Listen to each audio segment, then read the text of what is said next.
land in the Philippines, you'll need to have your etravel all filled out, which you go to the government of the Philippines, and it's free to do. But before you go online to do that, welcome to Canada Philippines Adventures. Make sure you check out my videos, guys. Lots of great videos for you to learn about traveling in the Philippines and traveling to the Philippines. I've posted a few videos in relation to getting excited and getting ready to go to the Philippines and some different things that you need to do. So once you've ended up booking your ticket to go to the Philippines, I believe it's 72 hours. You need to check all this out. You'll need to, before you're gonna land in the Philippines, you'll need to have your etravel all filled out, which you go to the government of the Philippines, and it's free to do. But before you go online to do that, you want to have an Onward Ticket, throwaway ticket, showing that you will be leaving the Philippines within 30 days. If you're staying no longer than 30 days, then you don't have to worry about that.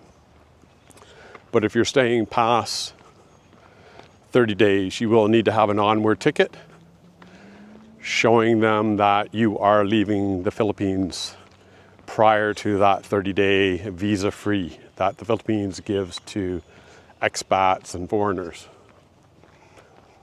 So you bought your ticket, you're getting close to traveling, you want to check with whatever Onward throwaway ticket company that you want to deal with.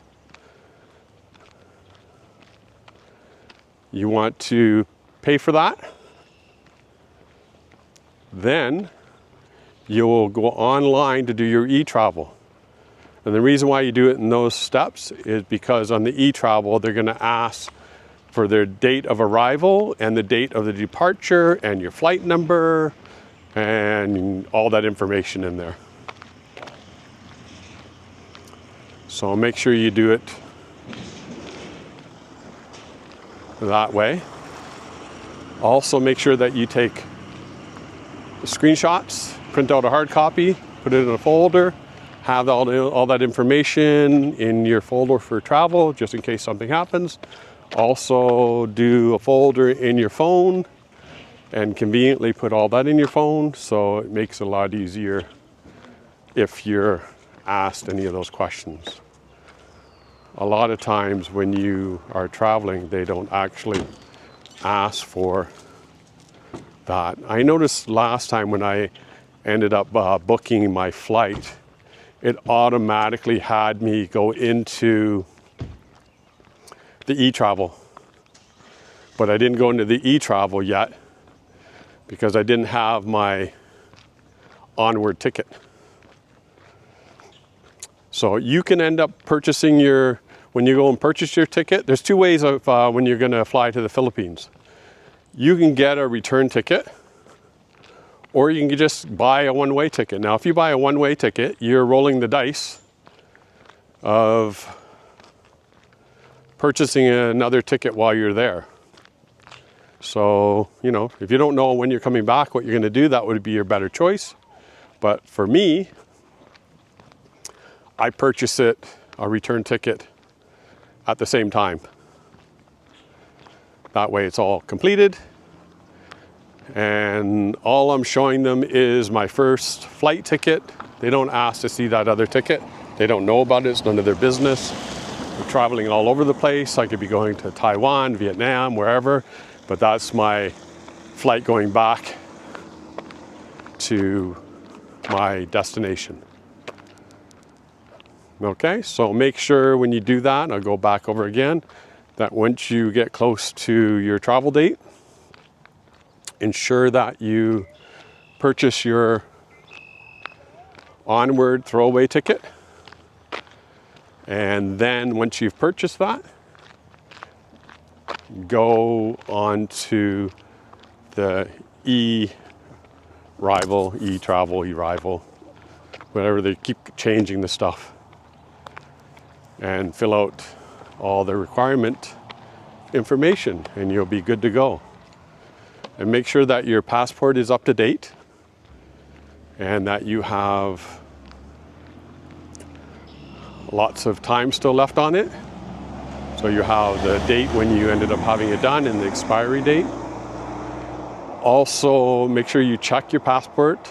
Make sure there's no damage, no tears, no folds, because sometimes, depending on who you get, they can turn you away. So make sure you're careful with your passport. Get a good passport holder and put it in there to protect it. And when you're handling it, make sure you're very careful. Almost like with kid gloves. So there's a little bit of information for you in regards of your flight. Now when it comes to the flights, make sure that you're checking out a lot of different online, different companies. So the companies in that will have all different types of prices.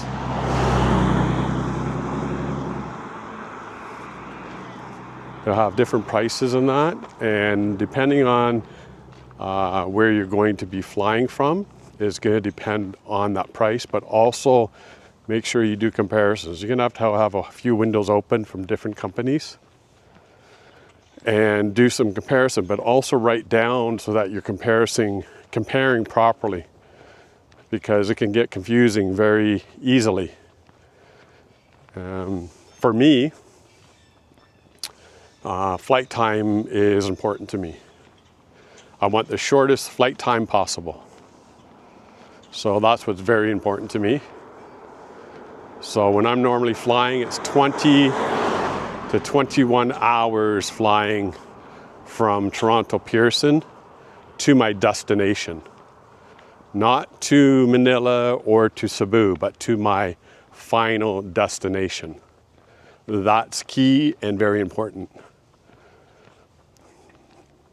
Seems to be the pricing is around $2,500 for a return, right? They get you on, when I just booked mine, I was all excited. It says $1,700. I was like, whoa, I gotta book this now. And that was leaving. And then when you go to do the return, that's where it jumps up. And then you have your taxes and all the other fees. So anyways, seems to be last year, it seems like every year it's $2,500, or approximately $2,500 for return. Not like it was before the pandemic where it was under 1,000. Those days are gone. I don't know if they'll ever come back. Canadians, even US people, I wouldn't recommend you leaving your country. Not with all the stuff that's going on. Stay in your own country and fly. I hear all kinds of vendetta, I guess. People at the airport are mad, officers, I don't know. You know, just, I would recommend that you fly, stay in your own country to fly. So Canadians, stay in Canada. Don't go to the US. US people, don't go to Canada. It's very unfortunate what's going on, but it is what it is. And I don't want anyone having any issues flying. This is supposed to be exciting for you. You got enough other things to be dealing with. You don't want to be dealing with that stuff. So you want to make sure you get your checkups. Depending on your health conditions, get some checkups. See where you're at. If you have any medication, make sure that you have your medication to cover you. Make sure you print out a prescription in case you need, say you lost yours or got damaged somehow. Make sure you have a prescription that you'd be able to get, potentially get a refill while you're there in the Philippines, because that would be a nightmare for you. Bring some basics. Pain relief with you, just in case you're flying and it's problems, or also for stomach too. You want to bring some things for stomach issues and also for any food-related allergies. Bring something for that also. When you're traveling, you want to have 2 clear bags, approved bags. You can buy them on Amazon, but they're airline approved, and you can fill those bags up. One of them you can fill right up with liquids. Little bottles have got to be under 100 milliliters, but you can fill the bag up continuously. And then the other one, put in your anything prescription, pill related in that one. So it's easy for any of the officers to look at, even though they normally don't look, but at least you're prepared.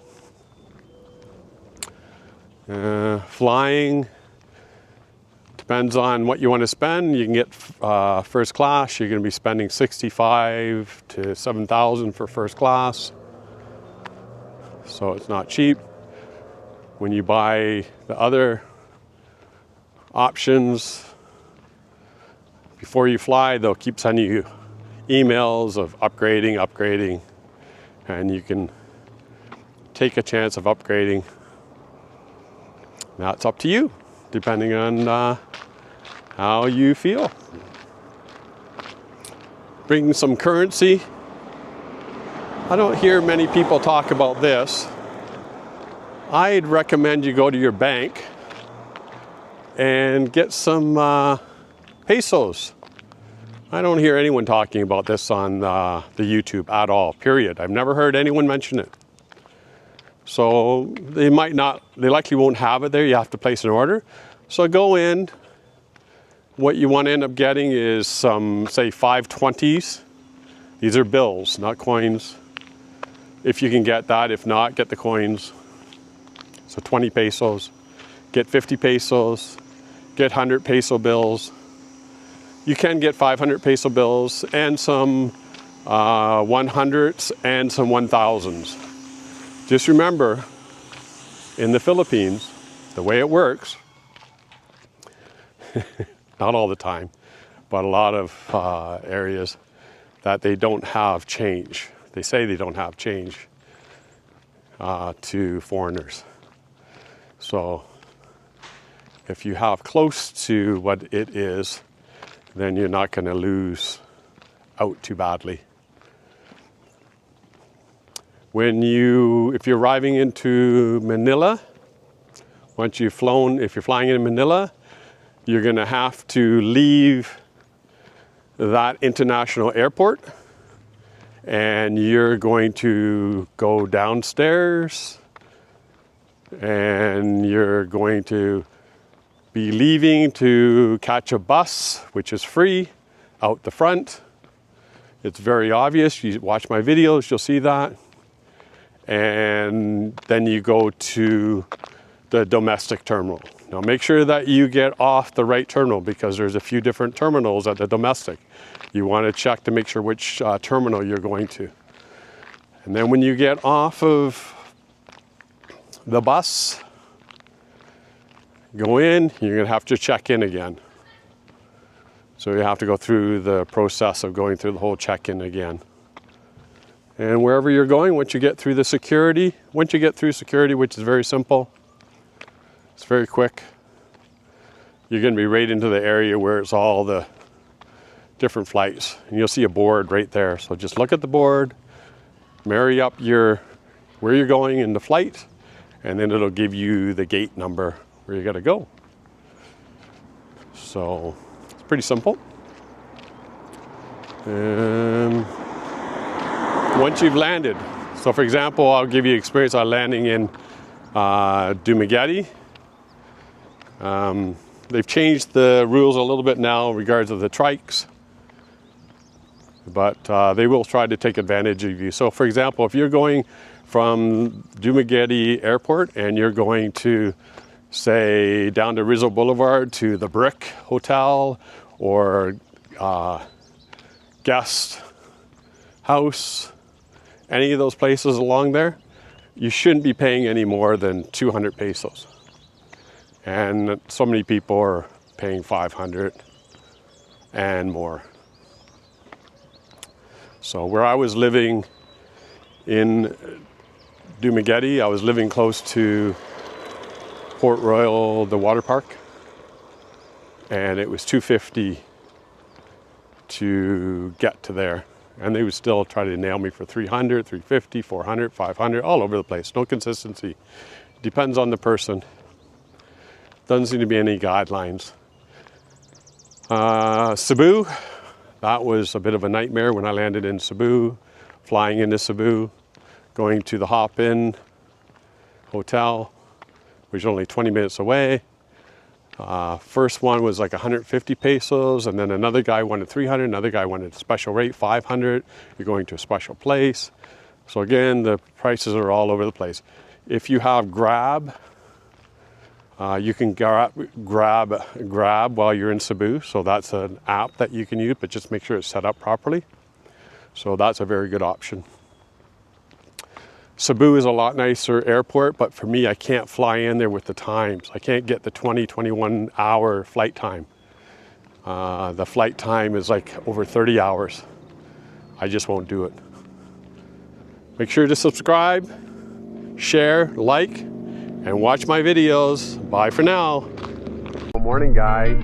I hope you're enjoying wherever you are in the world. Don't forget to subscribe, guys. I have lots of videos to share with you with my journey going around the Philippines. Bye for now. Have a great day.